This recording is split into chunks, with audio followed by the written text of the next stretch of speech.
What's up, guys? This is the Living the Dream podcast. I'm Sam, and welcome back to another great episode where we dive into all things blue collar, whether that's climbing a ladder or crawling in a ditch.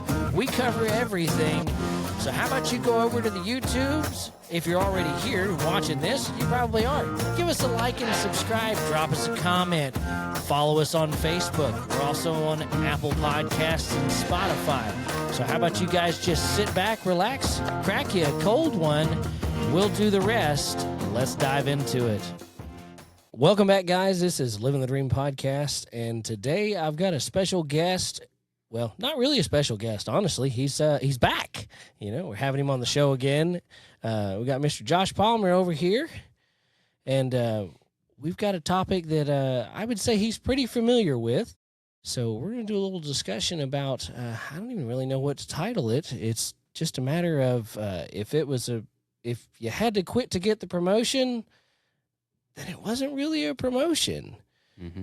You know, or, I mean, I guess it's one of those things that, you know, it seems like there's a lot of companies that when you're trying your best to get that promotion or to try to advance or change positions, about the only way to get it is to quit and go somewhere else. And I don't know what has been your experience, because I've had a little bit of both. I've had some companies that recognize the growth, and then I've had other companies that the only way you're going to get a promotion is if you quit or threaten to quit, at least. Right.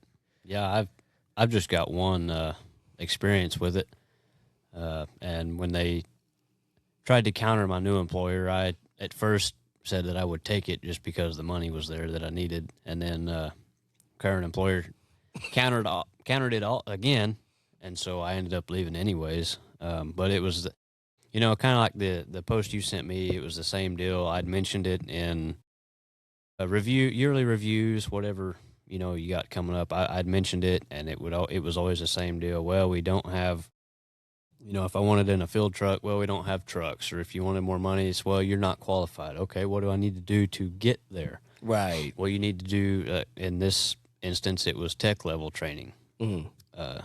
They said, well, you don't have that. Okay, well, let me do that. So then I'd spend the time during the days or whenever I had an opportunity to do that.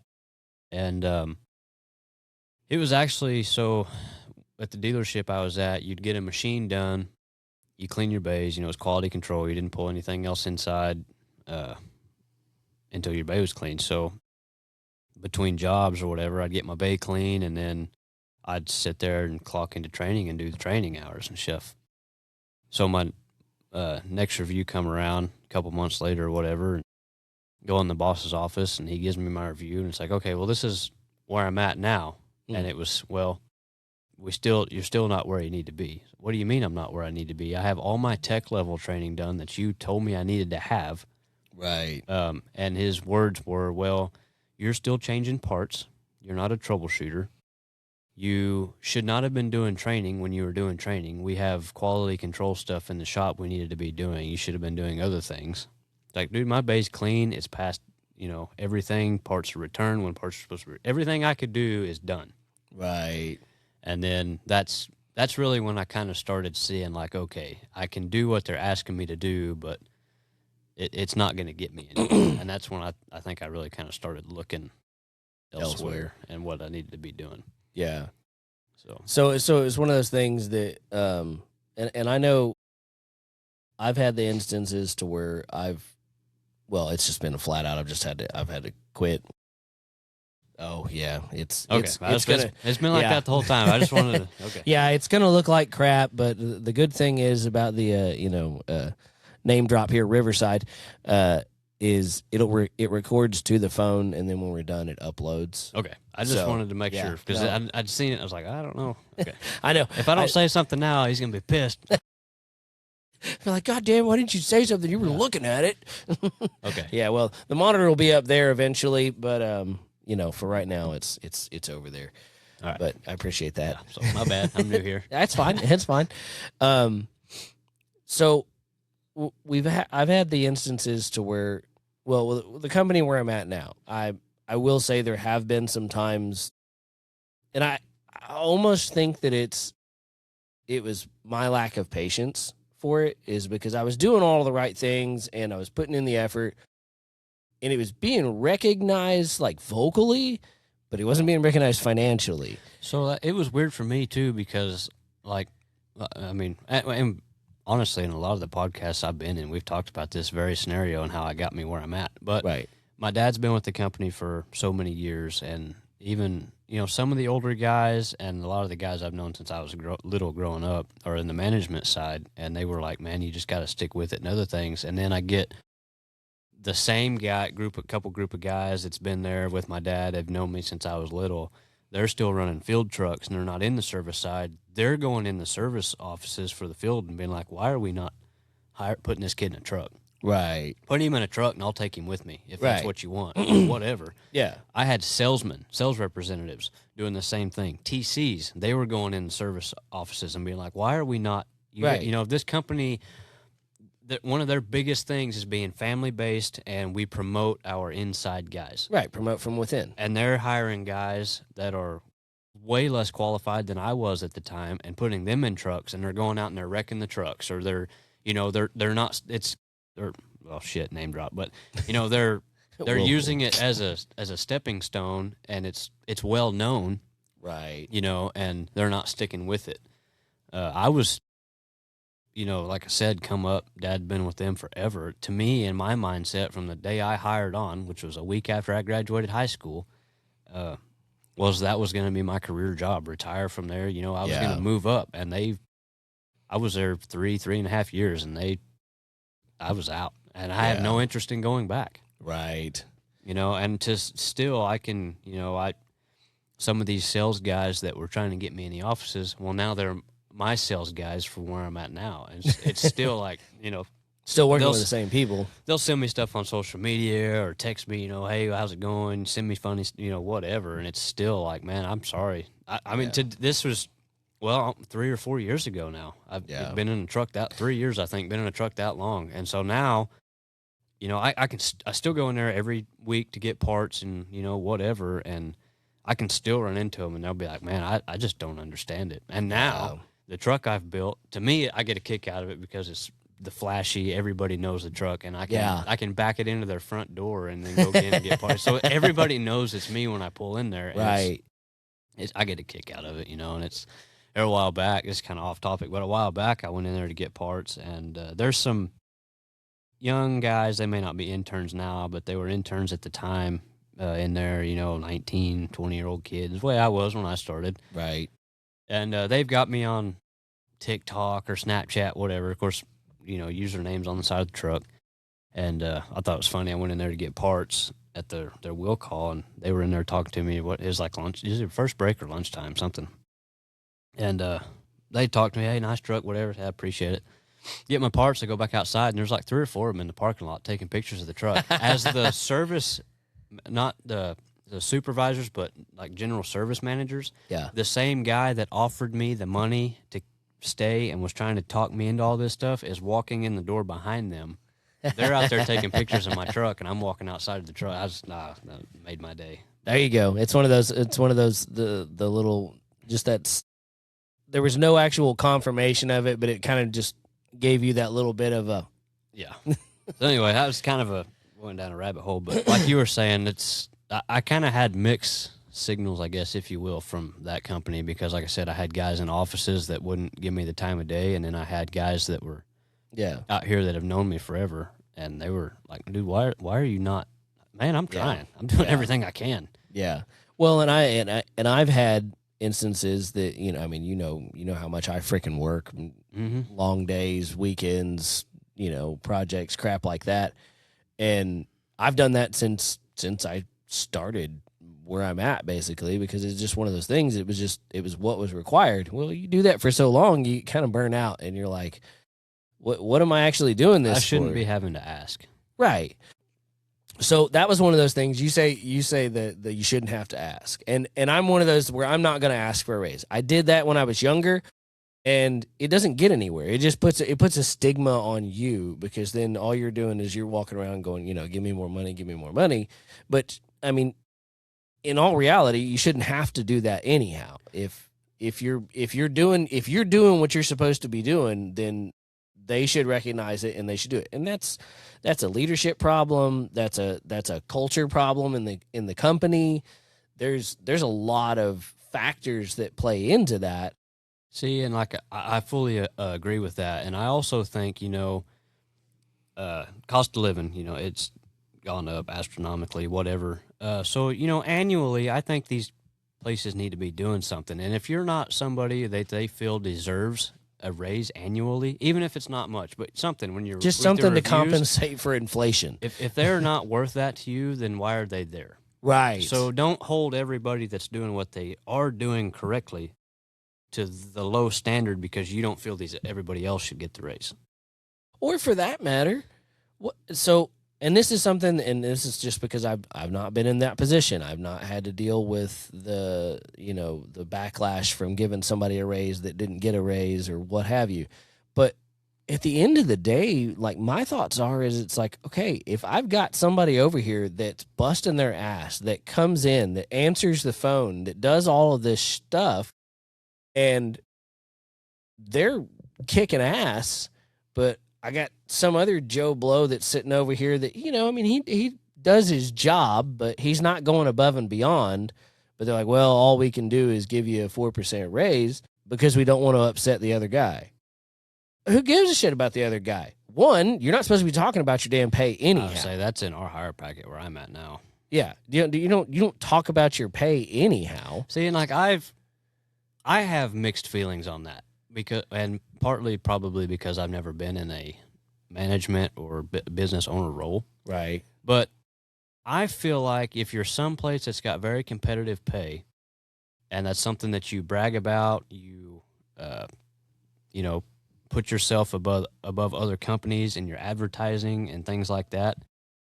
To me, when somebody's or an employer says that, don't be talking about pay. It's a ride up 3 days, whatever. If it's happening, to me, they put that in place because they know they're fucking somebody. That's a good way of that's. I don't talk to you about what I'm making because you make more than I do or I make more than you do, right? And they don't want us knowing that, right? That's the way from an employee, peon standpoint. That's my thought on it. And that's valid. I mean, you have those scenarios to where it makes sense. It really does. It goes back to what you're doing, though. If I'm doing my job right and you're doing your job right and we deserve the money, great. If you're excelling and I'm back here fucking off and I don't make the money you make, who cares if I'm mad at the company? They're paying me what I'm worth. Right. So that also I don't feel should come back on. Like I said, it goes both ways. Don't think it's an attack on the company. But I think when that is put in a whatever, that's why. They're fucking somebody and they don't want it coming back on them. But in that same note, if I'm an employee and I'm fucking off and I'm not making what Joe Blow's making because he's, like you said, he's company man, he's doing his deal, that's not on them. It's not on him. It's on me. Right. So it's an accountability thing also. And if I'm wrong, there's a company, owner, manager seeing this, fucking drop it. Let's see what you got to say. Put it in the comments. And like I said, if you get employees that are down here and they're bummed out because they are talking, I don't care if that's in your company deal or not. They're still talking. Oh, 100%. So, if you got a different thought on it, drop it. Let's see what you got to say. I mean, I have one view standpoint from it, like a majority of the guys out here. So, don't get firing people just because they're talking about their money. They only see it from their point of view. So don't just put it in a higher packet and be like, we're not doing this. Or give us a little bit of an explanation as to why. Help us peons understand why it's in there and why it seems like it's such a punitive response if you do talk about your pay with fellow employees, especially if you're using it as an advantage point, trying to hire.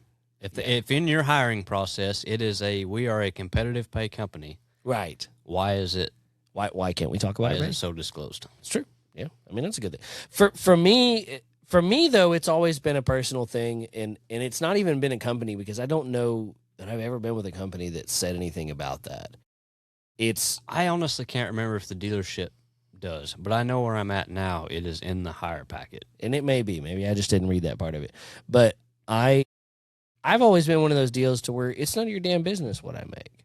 You know, it's you know, I'm working for what, because there's sometimes now I have found out a couple of times, because some people have spoken about their pay, that I was pretty fucking pissed, to be honest with you. You see what I'm saying? Yeah.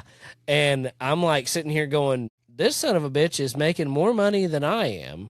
I'm doing his job plus my job plus other jobs, and he's making more damn money than me. And that kind of pissed me off. But see, my thing was I didn't go to the company and be like, hey, I need you to give me more money. No, I went and found a fucking job that was going to pay me the money that I wanted. Yeah.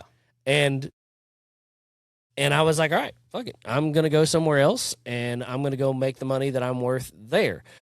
Now, on the flip side, that post that I had sent you, and I can't remember who did it, but it was on LinkedIn, and they had talked about when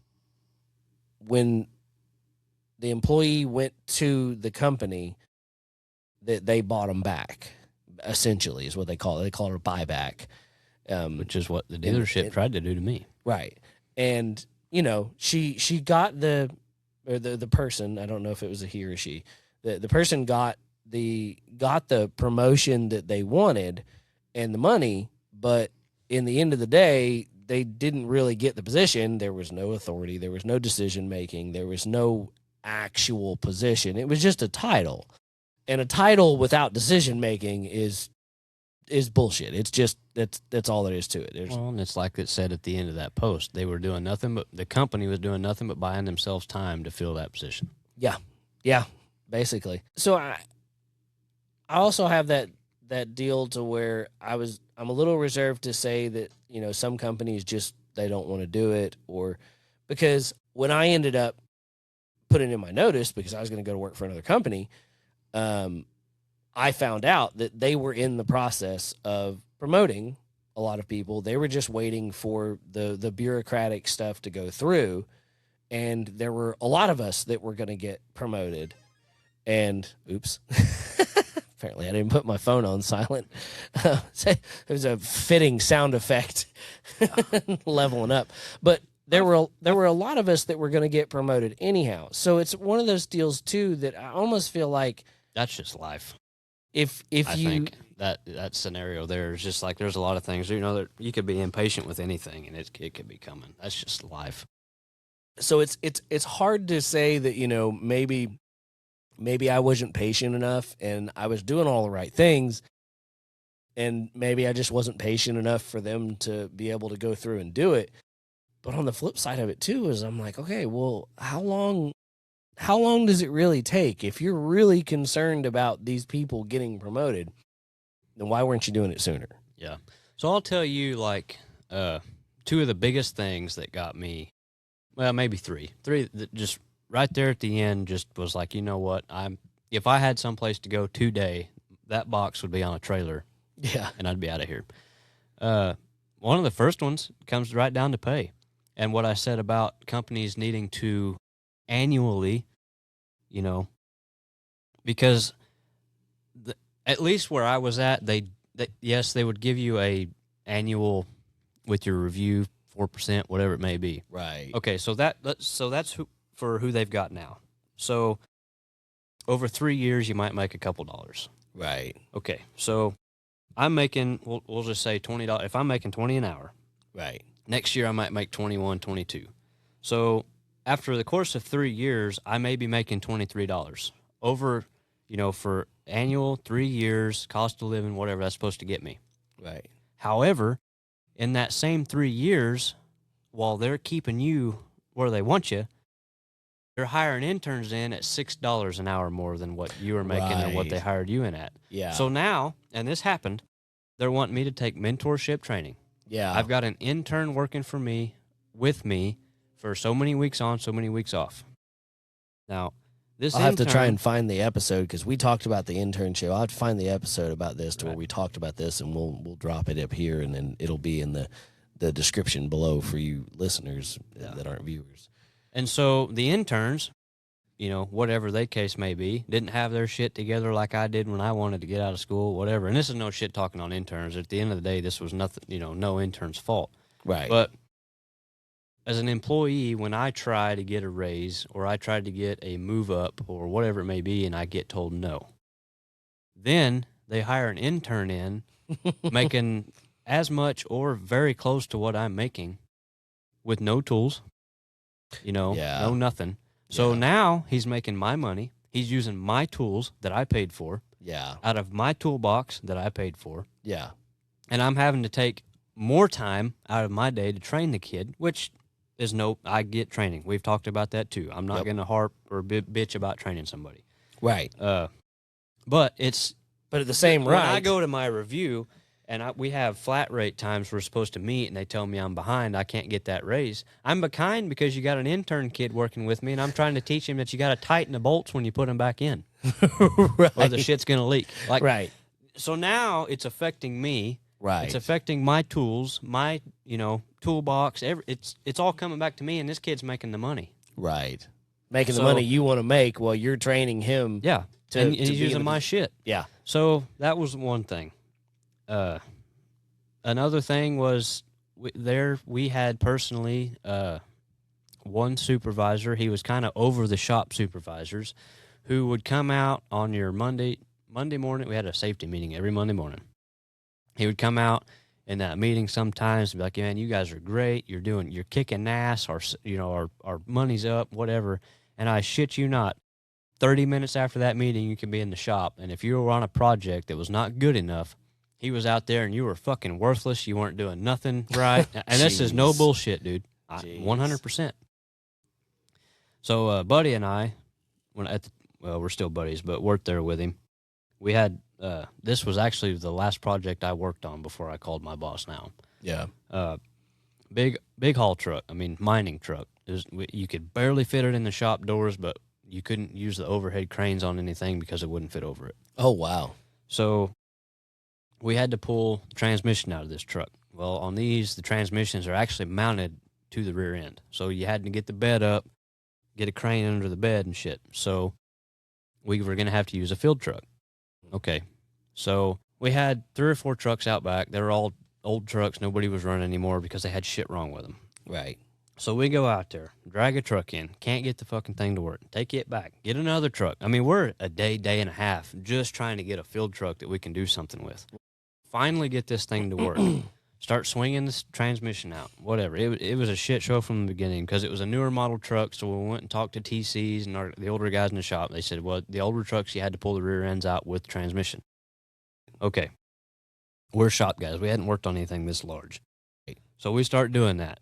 Get it halfway out, and because of the new frame section, they don't come out together. Oh, shit. So then we had to put it all back together. We had axle shafts out of this thing, all the fluid drain. Now I'm talking several gallons of rear end oil, and then transmission oil, and axle shafts that are as long as it's, whatever. Yeah. So then we start bolting it all back together, and then he's out there on our ass. We need to be. Look, dude, we're doing everything we can do. We spent a day and a half trying to get a field truck. To work. And so we got it all. We finally got it all back together eventually, and then it was fucked up because this customer had to have it. So then on the weekend when we were off, field guys came in and worked on it, and didn't really do shit. Like they mounted the transmission back in it. Okay, so then Monday rolls back around and I get put back on it, and we're trying to figure out where shit's at. None of the wiring's right. Oh god. So we finally get it outside. So and I had shit in my bay had been working on. So I go back up there and I start on my own shit. And Clint's outside. It's fucking December, January. It's cold as shit outside. Yeah. I mean, snowing. Yeah. And so outside trying to get this thing to calibrate. It won't calibrate. Keeps throwing codes because they had the wiring all backwards and shit on it. So then Marcus, boss, comes to me and I get sent outside with Clint.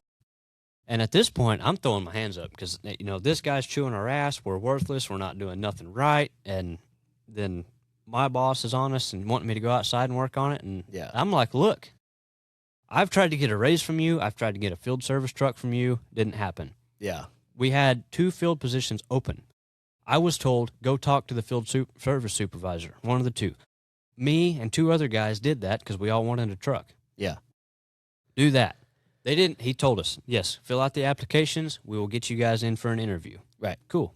Sweet. Do that. He didn't interview any of us. He hired 2 guys outside. We didn't even get an interview.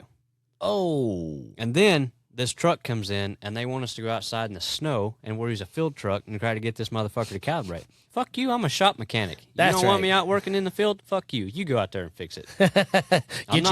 Get you a field tech to work on it outside in the field. I'm not doing it in the fucking snow and everything else. Fuck you. Yeah. That was like, those were my last days there. Yeah. And I got a hold of this guy. He had a mechanic quit, who's actually Cody, works for us now. I replaced Cody over there. Oh, okay. And I talked to him, interviewed with him. He made me an offer. I took the truck home to start cleaning it up because it was filthy.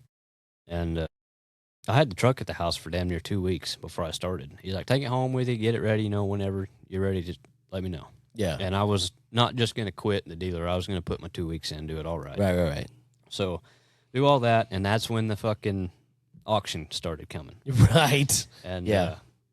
I got $1. I got $2. I got $1. I got $2. We'd had several issues in the shop. I'd been face to face with one of the guys in the shop. I mean, just ready to go at blows, and I'm pretty easy to get along with. I'm not that. I got a short temper if I'm working on something, or whatever. to be with other people, I'm not. Right. I hate confirmation. I usually try to just do my own thing, and yeah. Boss had to step in between us that day, and I was there were so many things in that shop that just I was done. I wanted out of that. I had to get out of that shop. Yeah. It was holding me back, not career wise, and then it wasn't a good environment I wanted to be in. I just didn't want to be there every day. It's bullshit. So anyway, so there was a guy that was over. There was 2 guys that were over this. So there was our shop supervisors, and there was the guy above them, which is the guy I was telling you about that we had problems with. And then there was a guy over him who was over him, the shop, and the field. Okay. That's who I originally came to work for in a transmission shop. I've known him since I was fucking little bitty. Right. He's the one that got me the job there to begin with. Right. So I told him what was going on, and told him I had a job offer, and he knew. I'd kind of talked to him about this stuff before, and told him, I said, I got an offer with more money and a truck. I'm going to have to take it. Yeah. He's like, all right. I said, I want to work my 2 weeks. I don't want to just quit on you or whatever. I got some stuff out there I can finish. All right.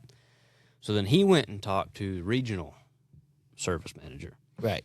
And it wasn't an hour later, he was out there on my bay. Hey, I need you up here in my office. Let's go talk. All right. Okay. Well, what about this stuff? He's like, if your boss says anything about it, no big deal.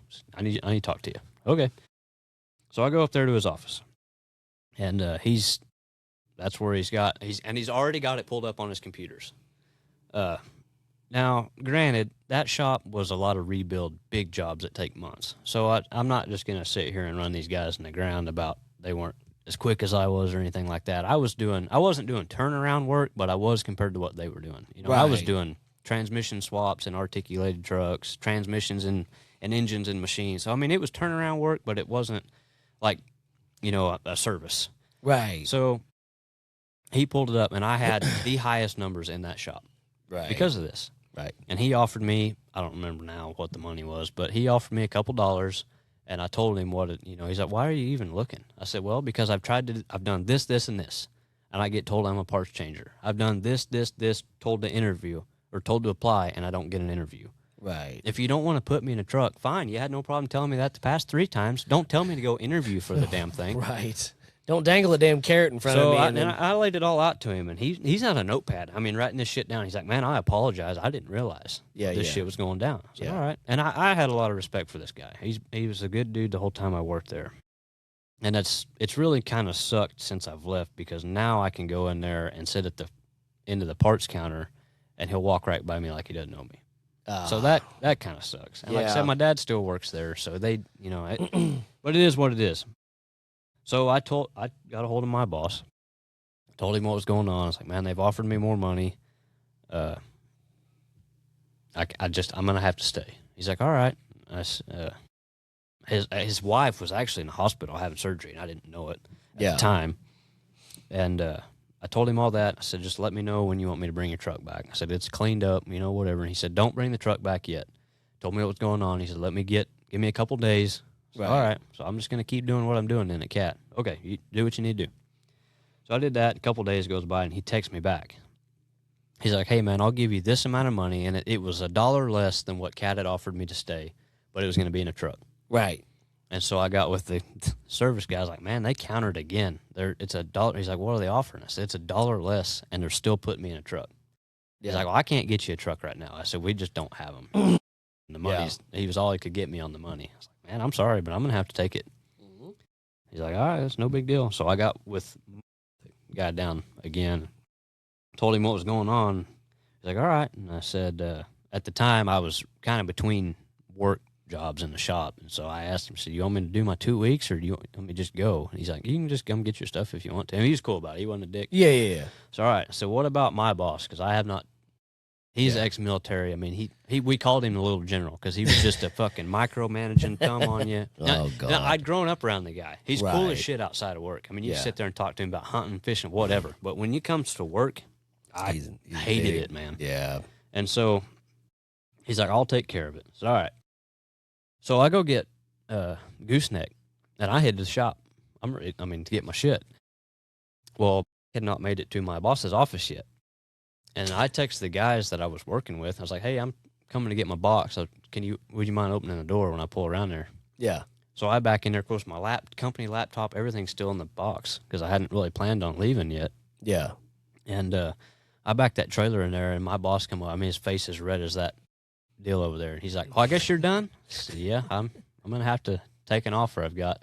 And he just, walked off, mad as fuck. I was like, "Well, whatever." Then the guys I had problems with in the shop, they're just standing over watching me and my buddies. We're picking shit up with cranes, loading it out the back of my Duramax. The trailer was loaded. Everything. Yeah. And then the last thing I did, I got my laptop and everything. I took it into his office, and at that, he'd cooled off, and he shook my hand and was like, "Man, I hope it all works out for you, whatever." But it's like you said, and the post you're talking about, they don't want to give it to you until you're walking out, and then it's like, well, fuck.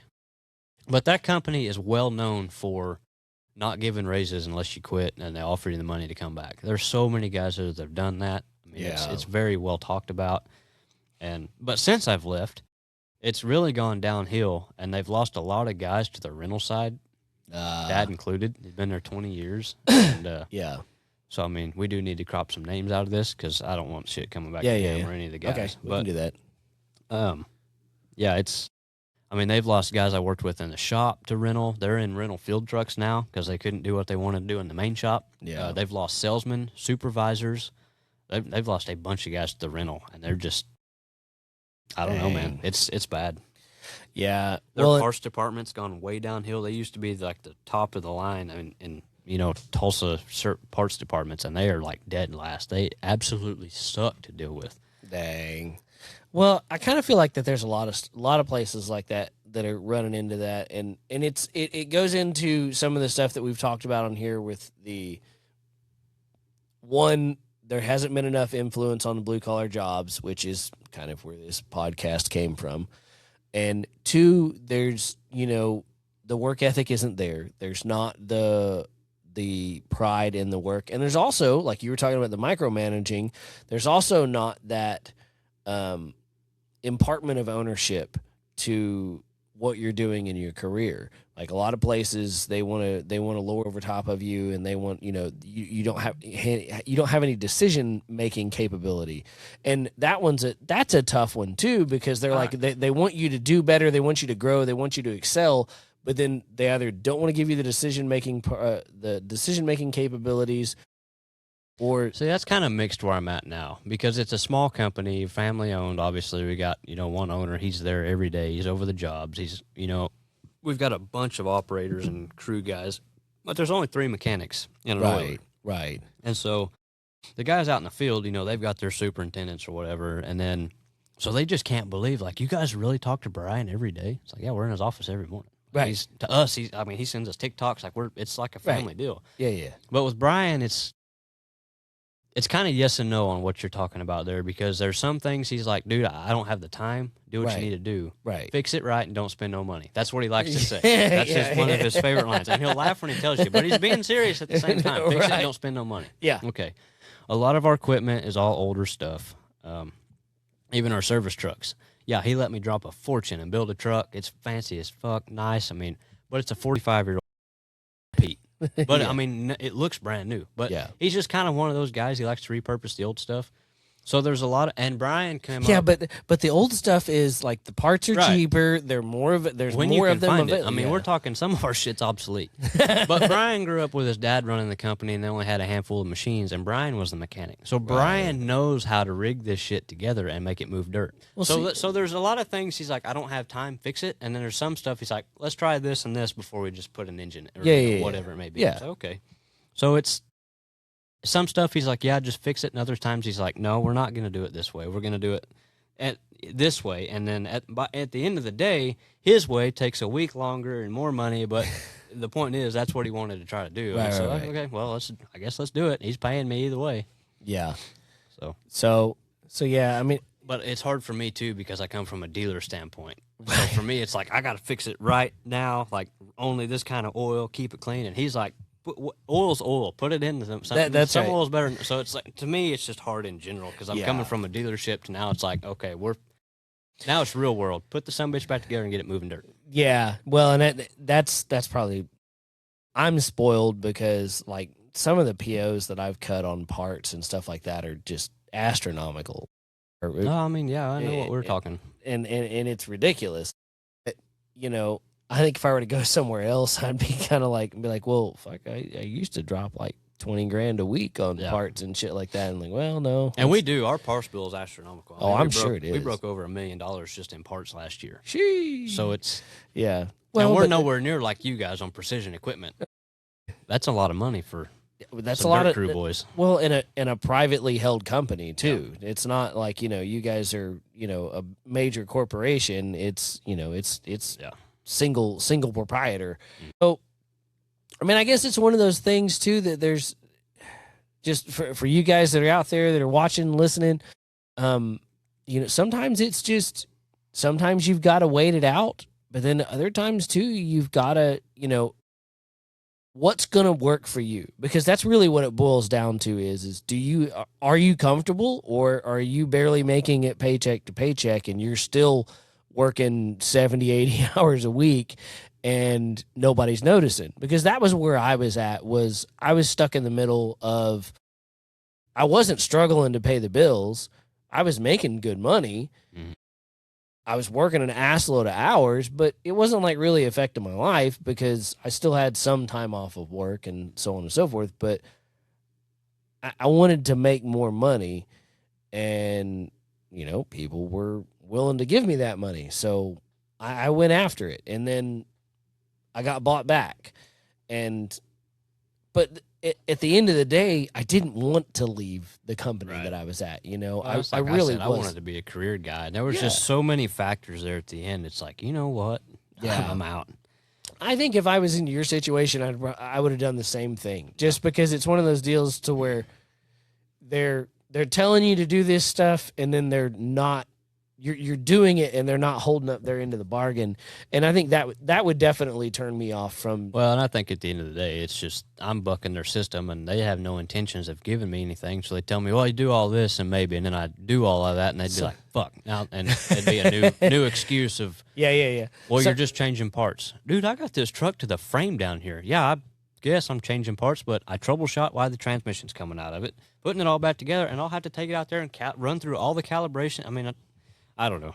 Maybe that was just me being fucking stubborn, wanting more money and something to do. But and it comes down to money, more than just money, too, I guess. I was young at the time. I wanted the money. But like I said, I hated being in the shop. Yeah. From the day I hired on, I wanted a truck because that's what my dad always had. Right. Now, I know it was going to take time. I didn't expect to be in a truck the day I hired. But hell, I was there 3.5 years. Now, granted, okay, you may need some more time in a shop than that before you get a truck. Some guys have no aspirations of being in the field at all. But the point was I was there for so long and never got ahead any at all. Well, it was one of those deals to where they were They were dangling the carrot in front of you. Yeah. They were giving you the steps to reach your goal, but weren't letting you reach the goal. Well, and it's a typical company deal too. The guys that are there, they're showing the initiative, they're doing their jobs, they're staying busy. Those guys aren't the guys moving ahead. It's the guys that are taking a smoke break every 15 minutes. The guys that are rebuilding machines and putting tracks on backwards every time they do it. It's the guys that are trying to fight people in the shop and talking shit and always bitching and whining and crying. Those are the guys that are getting ahead and making the money, and they're getting supervisor roles. And so it's like it was a bad environment in general, and I was ready to be out of it. Like I said, it comes down to more than money. I think at the end of the day, I was ready to be out of there. Yeah, I needed a change. I went from having full benefits and a retirement to now I'm doing it all on my own. Yeah, I mean, I took some losses, but I'm so much happier where I'm at now. Well, and that goes back to what I was saying too, is like you've got to make that decision as to what's important to you, what's priority, what is it that's going to make it to where you can get out of bed every day and go to work and not be like, God damn, going to this place again. Yeah, because you're dragging that shit home with you. Oh, yeah. Whether you want to admit it or not, you're bringing that shit home with you, and your person's dealing with it, or you're drinking too much. You know, you're pissed off all the time. It's it ain't. Worth well, it. And that's a I'll really take a good pay cut to not do that shit. Yeah, that's a really good point there too, because like I grew up with my stepdad was always telling me that you got to leave your work at work and your home at home. And that's not always easy to do. Cell phones have created a problem with that as well, because now you have that instantaneous access to somebody at work, which that's frustrating sometimes. But I grew up with a dad that was, he was heavy equipment mechanic by trade, and then he was volunteer fire. I mean, like, so he just worked so far into it, so that was, if he wasn't like working on equipment, he was like, everything he had was fire department. I mean, he was, assistant chief and just going on. I mean, that was what he wanted to do. That was his thing. Yeah. And it wasn't like he was an ass to his family by any means. We all had what we needed. We're treated good, but it was just, that's just what you knew and what you dealt with. Work. Yeah. If it wasn't work, it was fire department. Yep. So it's. Yep.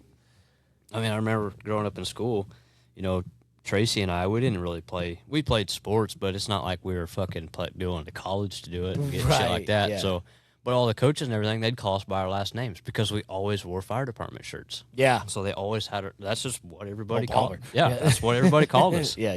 It was, we were talking about it a couple weeks ago with my mom, and I was like, yeah, this may have been because basketball. I was like, it wasn't because you were playing sports. It's because you always wore those damn fire department T-shirts. You're probably not wrong. But. Yeah. I mean, me growing up, I thought that was the coolest thing ever. That's all I cared about was fire department, too. You get off school, hey, school bus, drop me off fire department, Dad's there. It's like, it's the coolest thing ever. Well, I mean, it is. It is cool. It is that thing that, that's a whole other episode there is, we touched on that, too, I think. Yeah, is the they don't get enough credit for the work that they do, because a lot of the firefighters are exactly what you're talking about. They all have day jobs. They all do regular work outside of waking up at 2. Like, we've got a guy that we just hired on at my work that he's going through all of his certifications. So he's working 50 some hours a week, and then his Saturdays and Sundays are in training so that he can go out and save lives at 2:00 in the morning when he has to be at work at 5. Well, there's even paid departments that are having problems right now. They're not making the money they could be making. And I don't know. I know a lot of paid firefighters. Like I said, I've grown up around them. My dad was volunteer, but we worked with a lot of paid guys, did a lot of training at like Tulsa Fire Academy and stuff. Hell, even just growing up around Skytooth, I know several of them just because of rodeoing and just being around town. Yeah. I don't know any of them that just do 24 on, 48 off, or whatever, fire department, and that's all they do. Yeah. Every one of them I know is either a welder, own a shop, ranch, they baling hay. Every one of them does something aside from that fire department. Yep. Well, I think it's been a really good episode, actually. So, if you guys have any comments, or you think that we're way off base, whatever, man, feel free. We're on Facebook, YouTube, Patreon, Apple Podcasts, Spotify. We're on all the platforms. If you guys if you think we're off base in the down in the section, we've also got an Etsy shop too. I don't know if you noticed the snazzy hats that we're wearing here. These are the newest addition to the store. So we've got an Etsy store. So go over there, grab you a hat. We've got more stuff coming to the store. We're just kind of trickling it in little by little because I'm trying to make sure that I have them in stock before I put them on the store, because I had some ordered when I didn't have any in stock. So they're just now getting theirs shipped out Tuesday. So Still got some of the old school, I say old school, same logo, but the old T-shirts too? Yep. Yeah. Still got some of the old T-shirts. Those are going to get, I need to go through and count them and get them on the store as well so I can get them out of my garage. So what are you doing? Hats, shirts? I think you can do decals now. Yep, hats, shirts, decals. We've got some can covers that are coming. We've got For people that babysit their beer like him. no, man. It's so when you're on the mower, you put fucking genius. Yeah, that's right. that's where that came from. Yeah, but we did. I did find out in product development. So this is it right here. So product testing. There needs to be a little hole in here because dirt and grass in it. Well, but just a little hole, and if you put it in the right spot to where it's oriented over there, it won't build pressure. But when you're on the mower, it kind of shakes the beer up a little bit, so it'll pop it off. So there needs to be a little tiny vent hole, just enough to keep it on there while you're mowing. So I like the fact that they're bright orange so you can see them. right. So that's all we've got for this week. I'm Sam. I'm Josh. And we'll see y'all next week. If you're late, you're lost.